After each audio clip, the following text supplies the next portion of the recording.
Come on the air, a renewed focus on fraud in Minnesota. Federal authorities executing more than 20 search warrants this morning tied to alleged fraud in state programs, collecting mountains of evidence. Thanks for joining us at 5 on air and streaming on KARE 11 Plus. I'm Julie Nelson. And I'm Rena Sargentopoulos. This morning's raids specifically targeted Somali-owned businesses. The state calls the raids an important action for people who rely on services, adding Minnesotans are fed up with fraudsters taking advantage of our social service systems. Those raids took place at Medicaid providers all over the metro, primarily targeting autism and daycare providers. Sources tell us there were nearly 24 raids in total. We have extensive team coverage tonight, beginning with investigative reporter AJ Legault. AJ?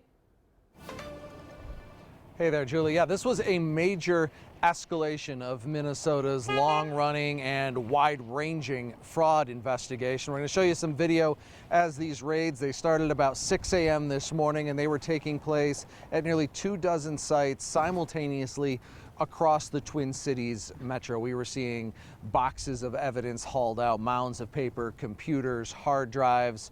We also spotted something really interesting at one daycare center down in Shakopee, where a former St. Paul City Council member owns that business and was handed the search warrant by an FBI agent. So there's a lot to unpack here, a lot to unfold. The search warrants were not unsealed. All we know, this was a fraud investigation that, is being ramped up. We don't know exactly what they were looking for in these facilities, although, as we've been looking at the, these Medicaid fraud investigations for so long, you can kind of tell they're looking for billing patterns, the treatment notes, and trying to make sure they match up. But today's raids were all at daycare centers, autism centers, and we're also hearing about money transfer places as well. Well, AJ, I know people might think that there are no children at these child care centers. My understanding is at several of them, children were seen going in and out of these centers.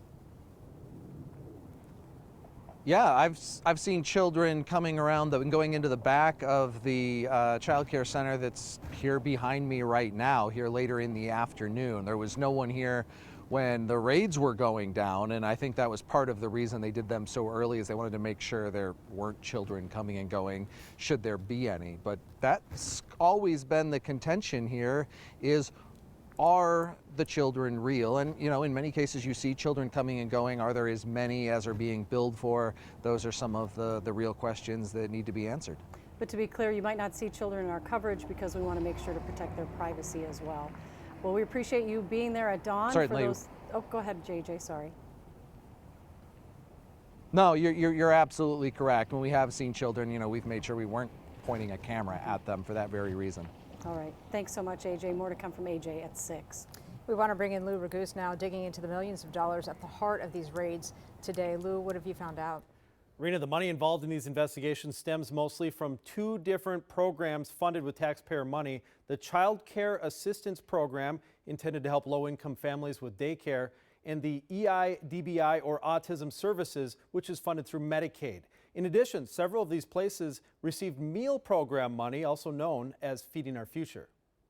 The Burnsville Learning Center, one of 10 daycares rated by the FBI this morning, has received a total of $8.5 million from 2022 through 2025. The Quality Learning Center, notorious for misspelling Leering, received $6.1 million during that span.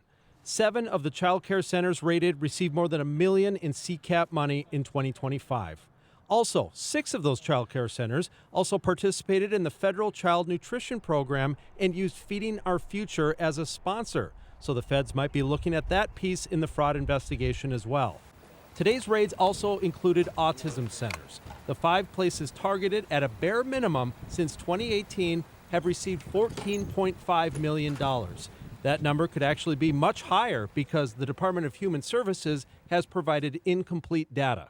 One thing to note, 2 of the daycares I observed being raided today did have children present. All of the places targeted today that I've been able to find the owner ended up being Somali or East African. That includes some money transfer businesses that were raided. Those are used to send money overseas. Rena. Lou, all these seem to be intertwined in some way. This has been going on for a long time. I assume we're going to see more raids like this as these investigations continue to play out? Yes, I've been reporting on the autism fraud for a couple years now, and I believe that the raids today stem from a long-standing investigation. Some of these daycare investigations may have popped up more recently, but then you see the intertwined feeding our future meal fraud investigations as well. So yes, they have been going on for years now, and definitely there will be several more raids to come. And Lou, you mentioned that these daycare investigations are very complicated because oftentimes there are real children involved. So it's like going through the records and making sure that it all matches up. Not just going through the records, but they need to have surveillance because they need to compare the number of kids that actually went in and out with the number that they claimed on their reimbursement forms. That makes daycare investigations much more difficult than, say, the Feeding Our Future one, which they just made up kids. Much easier to tell that it's fraud when they literally made up kids. Daycare fraud requires the names of real kids.